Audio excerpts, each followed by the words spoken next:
جو لوگ اللہ پر ایمان لائیں، کہیں کہ ہمارا رب اللہ ہے، پھر اس پر جم جائیں، ان پر فرشتوں کا نزول ہوتا ہے۔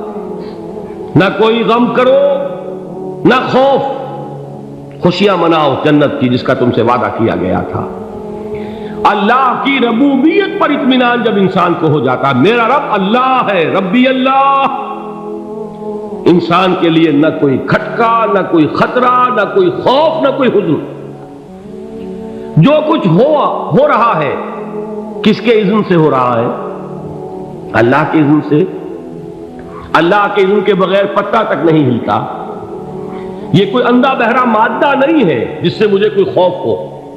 اندھا بھینسا چلا آ رہا ہو اس سے تو ڈرنے کا ہر انسان کو ڈرنا چاہیے، نہ معلوم کس کو ٹکر مار دے۔ لیکن نہیں، اس کائنات کو چلانے والا ایک سمیع و بصیر خدا ہے۔ وہ جو میرا دوست ہے، میرا ولی ہے۔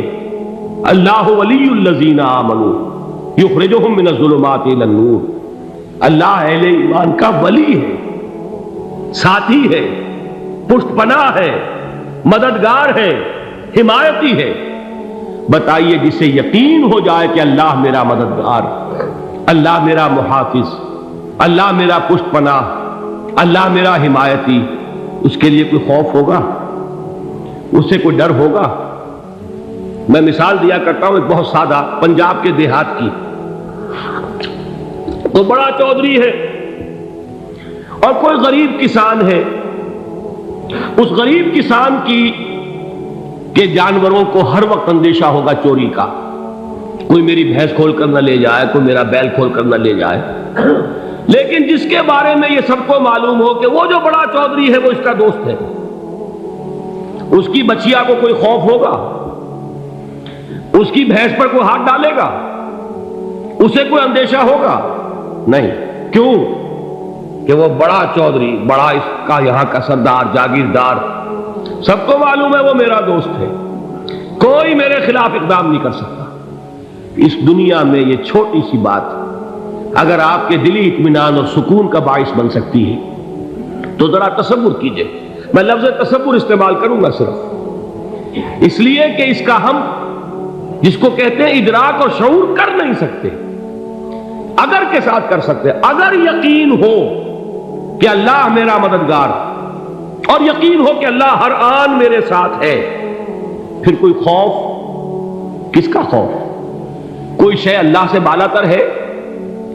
کوئی قوت اس سے زیادہ طاقتور ہے؟ کوئی اس کے ارادے کو بدلنے والا ہے؟ کوئی اس کی مشیت کے آڑے آنے والا ہے؟ یہی بات ہے جو حضور نے فرمائی، یہ ایمان کا حاصل ہے لب لباب، کہ دیکھو اچھی طرح اس بات کو ذہن نشین کر لو۔ اگر تمام انسان مل کر تمہیں کوئی نقصان پہنچانا چاہے، نہیں پہنچا سکتے مگر جو کچھ اللہ نے لکھ دیا ہو، اور تمام انسان مل کر تمہیں کوئی نفع پہنچانا چاہے، نہیں پہنچا سکتے مگر وہ شے جو اللہ نے طے کر دی۔ آپ پھر میں کہوں گا ذرا طاری کیجئے، اسے فرض کیجئے، اسے سوچئے۔ اگر اس حدیث پر ہمارا دل ٹھکا ہوا ہو تو کسی سے ڈر ہوگا؟ یہ مجھے نقصان نہ پہنچا دے، یہ میری رپورٹ خراب نہ کر دے، یہ میری انکریمنٹ نہ رکوا دے، یہ میرا یہ نہ بگاڑ دے، یہ میرے یہ نقصان نہ پہنچا دے۔ اس کا ڈر، اس کا ڈر، اس کا خوف، اس کی خوشامد، اس کے لیے جا کر طرح طرح سے اپنی عزت نفس کو ذلیل کروانا اس کے سامنے، یہ سب کچھ کیوں کرتا ہے انسان؟ جب سمجھتا ہے کہ اس کے ہاتھ میں میرا کوئی نفع ہے، اس کے ہاتھ میں میرے لیے کوئی ضرر ہے، یہ مجھے کوئی غضب پہنچا سکتا ہے، یہ مجھے کوئی نقصان پہنچا سکتا ہے، یہ میرا کوئی کام بنا سکتا ہے، یہ میری کوئی ضرورت پوری کر سکتا ہے، اسی کا نام شرک ہے۔ جہاں آپ نے یہ سمجھا کہ غیر اللہ کے اندر کوئی طاقت موجود ہے، وہی شرک ہے۔ بتوں سے تجھ کو امیدیں، خدا سے نو امیدی، مجھے بتا تو صحیح اور کافری کیا ہے؟ شرک تو یہ ہے۔ جس پر بھی تمہیں یہ خیال ہے، کلمہ ہے یہ کلمہ سوم، لا حول ولا قوت الا باللہ، ذرا اس پر دل کو کبھی اگر آپ تصور کریں، پھر فرض کریں، دل ٹھک جائے اس پر، کوئی طاقت نہیں۔ یہی بات تھی جو شیخ عبد القادر جیلانی رحمۃ اللہ علیہ نے اپنی وصیت میں اپنے بچے سے کہی. 11ویں دینے والے ہیں، لیکن حضرت شیخ عبد القادر جیلانی کی وصیت اور تعلیمات کو کتنے لوگ ہیں جانتے ہو؟ یہ جن مقامات تک پہنچے ہیں وہ کس چیز کی بدولت پہنچے؟ انہوں نے جو پیغام دیا وہ کیا تھا؟ اے میرے بچے، جس طریقے سے قرآن مجید میں حضرت لقمان کی نصیحتیں جو ہے نقل کر دی گئی ہیں، میں یہ عرض کروں گا بالفرض اگر قرآن حضرت عبد القادر جیلانی کے بعد نازل ہوا ہوتا تو شیخ عبد القادر کی یہ نصیحتیں بھی قرآن میں درج ہوتی. اتنی اونچی نصیحتیں ہیں. اے میرے بچے، اس حقیقت کو ذہن نشین کر لے، لا فاعل فی الحقیقت ولا مؤثر الا اللہ. اس کائنات میں نہ کوئی فاعل حقیقی ہے نہ مؤثر حقیقی ہے سوائے اللہ. کسی شے میں کوئی تاثیر نہیں اگر اللہ نہ چاہے. آگ جلا نہیں سکتی اگر اللہ نہ چاہے. پانی ڈبو نہیں سکتا اگر اللہ نہ چاہے. زہر ہلاک نہیں کر سکتا اگر اللہ نہ چاہے. کوئی چیز فائدہ نہیں پہنچا سکتی اگر اللہ نہ چاہے. تو در در پہ کیوں سر جھکاتے ہو؟ در در پر کیوں جبیں سائی کرتے ہو؟ سب کے سامنے کیوں ہاتھ پھیلاتے ہو؟ ایک اللہ سے مانگو، ایک اللہ کے سامنے زمین پر اپنی جبین رکھو.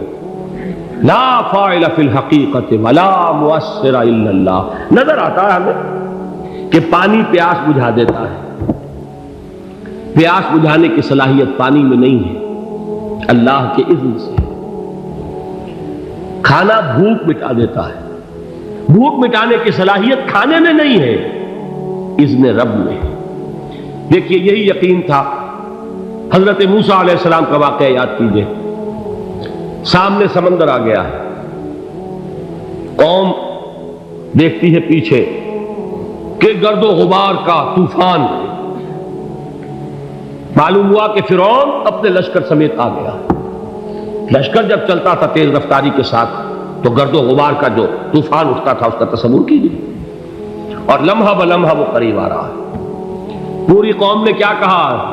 اے موسیٰ انا لمدرکون، اے موسیٰ ہم کو پکڑے گئے.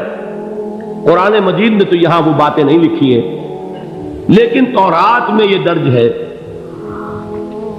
کہ بنی اسرائیل جھگڑنے لگے، دست و گریبان ہو گئے موسیٰ کے ساتھ. موسیٰ نے یہاں مروایا لا کر، اس سے تو ہم ہی بہتر تھے. وہاں کھانے کو ملتا تھا، زندگی تو تھی، بیگار ہم کر رہے تھے، موت تو نہیں تھی. اب جو کچھ ہوگا اس کا تصور کرو، جس طریقے سے ہمارے ٹکڑے اڑائے جائیں گے. تو لڑ رہے ہیں حضرت موسیٰ علیہ السلام سے. یہ تورات کی تفصیل ہے. قرآن میں صرف اتنا آیا ہے، پریشان ہو کر انہوں نے کہا انا لمدرکون، موسیٰ ہم کو پکڑے گئے. اس وقت موسیٰ کا جواب کیا ہے؟ کلا ان معی ربی سیہدین. نہیں، میرے ساتھ میرا رب ہے، وہ راستہ دے گا. بتائیے کہاں راستہ نظر آ رہا ہے؟ یہ ہے ایمان بالغیب. راستہ نظر نہ آئے تب اللہ پر یقین ایمان ہے. جیب میں پیسے ہوں اور تب دل کو اطمینان ہے تو ایمان کس پر ہوا؟ پیسے پر، اللہ پر نہیں. جب وسائل و ذرائع نہ ہو اور پھر یقین ہو کہ اللہ مسبب الاسباب ہے، وہ اسباب کا پابند نہیں ہے، وہ اسباب کا محتاج نہیں ہے، اسباب اس کے محتاج ہے. اگر یہ یقین ہے تو اللہ پر ایمان ہے. یہ نہیں ہے تو تمہارا ایمان اسباب پر ہے، وسائل پر ہے، ذرائع پر ہے، مادیات پر ہے، اللہ پر نہیں. اس وقت کہاں راستہ تھا؟ کوئی راستہ تھا؟ سمندر ہے اور ادھر سے لشکر آ گیا ہے. کلا ان معی ربی سیہدین. اب دیکھیے ایمان کہہ دینا آسان ہے، ہوا معکم اینما کنتم، جہاں کہیں بھی تم ہوتے ہو اللہ تمہارے ساتھ ہوتا ہے. لیکن اس کا یقین قائم ہو جائے تو زمین و آسمان کا فرق واقع ہو جائے. یہی بات ہوئی حضور کے ساتھ. غار ہے، چھپے ہوئے ہیں محمد رسول اللہ اور آپ کے وہ یار غار ابو بکر صدیق رضی اللہ تعالی عنہ. اقبال نے حضرت ابو بکر کی شان میں چند اشعار کہیں صرف، لیکن واقعہ یہ ہے کہ بھاری بھاری نظموں پر اور قصیدوں پر بھاری ہے. طویل ترین نظمیں اور قصیدے ہوں ان پر بھاری ہے. ہمتیں ابو بکر کی ہمت جو ہے کشت ملت را جو ابر، جیسے بارش سے کھیتی اپجتی ہے، ابو بکر کی ہمت اور عزیمت اس امت کو اسی طرح سینچنے والی ہے۔ ثانیے اسلام و غار و بدر و قبر، وہ دوسرے تھے اسلام میں، دوسرے پہلے کون تھے؟ انا اول المومنین، حضور فرماتے سب سے پہلا ایمان لانے والا میں، دوسرے ابو بکر۔ ویسے ہمارے ہاں یہ چلتا ہے اختلاف، حضرت علی پہلے ہیں کہ حضرت ابو بکر پہلے ہیں، لیکن اس میں بڑی خوبصورت تطبیق قائم کی ہے علماء نے، اور بہت صحیح ہے۔ چار کے بارے میں فیصلہ ہی مت کرو کہ کون پہلے، ان کی ایک عجیب تقسیم کر دی ہے۔ آزاد مردوں میں، بالغ مردوں میں سب سے پہلے ابو بکر، بچوں میں سب سے پہلے علی، خواتین میں سب سے پہلے خدیجہ، اور غلاموں میں سب سے پہلے زید بن حارثہ۔ بڑی پیاری تقسیم ہے، یہ چاروں ہی پہلے ہیں، ہر ایک کے لیے اولیت ہے۔ اور واقعہ یہ ہے کہ اگر زمانی اعتبار سے تعین ہوگا تو پہلے خدیجۃ الکبریٰ آئیں گی رضی اللہ تعالی عنہ، کسی اور سے بات کرنے کی نوبت بعد میں آ سکتی ہے، پہلے تو اہلیہ محترمہ سے بات ہوئی، آتے ہی پہلی وحی ہوئی ہے، ابھی تبلیغ کا حکم نہیں تھا، کس کو بتایا واقعہ؟ ابھی اپنی نبوت کی تبلیغ کا تو حکم ہی نہیں آیا، واقعہ کس کا ہے؟ وہ خدیجہ کا ہے۔ جب کہا ہے کہ خشیت علی نفسی، مجھے اپنی جان کا اندیشہ ہے، تو کیا جواب دیا خدیجہ نے رضی اللہ تعالی عنہا؟ وہ صدیقۃ الکبریٰ ہے، صدیقات جو ہے خواتین، ان میں چوٹی پر خدیجۃ الکبریٰ ہے رضی اللہ تعالی عنہا، اور صدیق جو مرد ہیں ان میں صدیق اکبر ہے ابو بکر صدیق رضی اللہ تعالی عنہ، لیکن صدیقات میں چوٹی پر۔ جب حضور نے فرمایا خشیت علی نفسی، کیا فرمایا، کیا عرض کیا، کیسے تسلی دی؟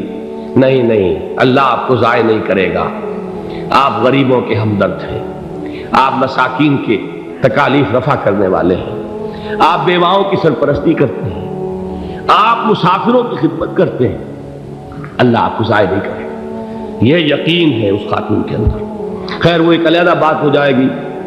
میرے دل پر حضرت خدیجہ رضی اللہ تعالیٰ عنہ کی شخصیت کا بڑا گہرا نقش ہے، جو وہ کوئی اور ہی وقت اور موقع ہوا تو بیان ہوگا۔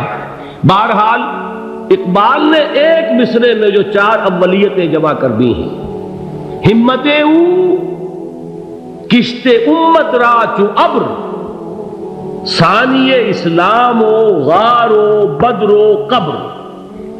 اسلام میں حضور کے بعد پہلے کون؟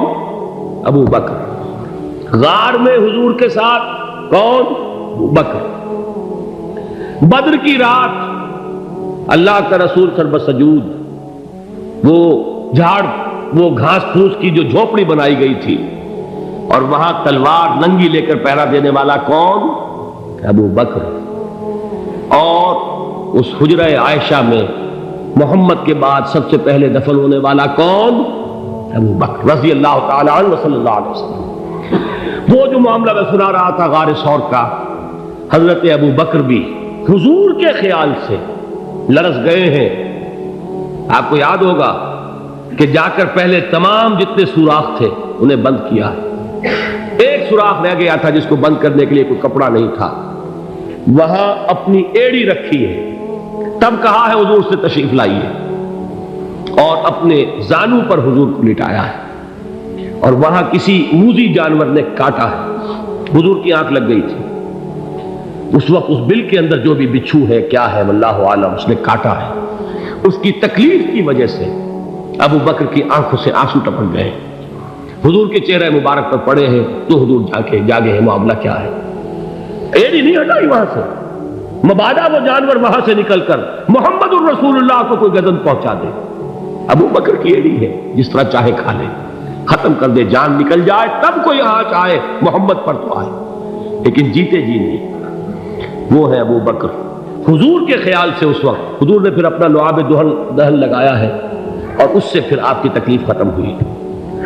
جیسے خیبر میں حضرت علی کی آنکھ دکھ رہی تھی، اس کو جو شفا حاصل ہوئی ہے وہ بھی حضور کے لعاب دہن سے ہوئی۔ تو بہرحال اس وقت انہوں نے کہا ہے کہ اے نبی یا رسول اللہ، اگر اس وقت ان میں سے کسی نے غیر ارادی طور پر بھی اپنے قدموں کی طرف جھانک لیا تو پکڑے جائیں گے۔ کیا جواب تھا اللہ کے رسول کا؟ لا تحزن ان اللہ معنا، اللہ ہمارے ساتھ ہے، کیوں گھبراتے ہو ابو بکر؟ یہ ہے ایمان باللہ، میرا مالک اللہ، میرا رازق اللہ، میرا محافظ اللہ، میرا مددگار اللہ، میرا پشت پناہ اللہ، میرا دوست اللہ۔ یہ دوستی ہے اللہ کی جو لب لباب ہے، حاصل ہے ایمان کا، اسی کا نام ولایت ہے۔ اولیاء اللہ کے سروں پر سینگ نہیں ہوتے، جس کے دل میں ایمان راسخ ہو چکا ہو وہی اللہ کا ولی ہے، جسے اللہ پر یقین ہو چکا ہے وہی اللہ کا ولی ہے، جسے یقین ہے اللہ میرے ساتھ ہے، میرا مددگار، میرا پشت پناہ، میرا ساتھی، میرا دوست، میرا محبوب، میرا محب۔ اللہ اہل ایمان سے محبت کرتا ہے۔ واللہ یحب الصادقین، ان اللہ یحب الذین یقاتلون فی سبیلہ صفا کانہم بنیان مرصوص۔ اللہ محبت کرنے والا، اہل ایمان محبوب، اور اہل ایمان محبت کرنے والے اللہ محبوب۔ والذین آمنوا اشد حبا للہ۔ آپ تصور کیجئے جسے یہ رشتہ ایمان یا رشتہ ولایت حاصل ہو جائے، الا ان اولیاء اللہ لا خوف علیہم ولا هم یحزنون، آگاہ ہو جاؤ اللہ کے دوستوں کے لیے نہ کوئی خوف ہے نہ کوئی حزن ہے۔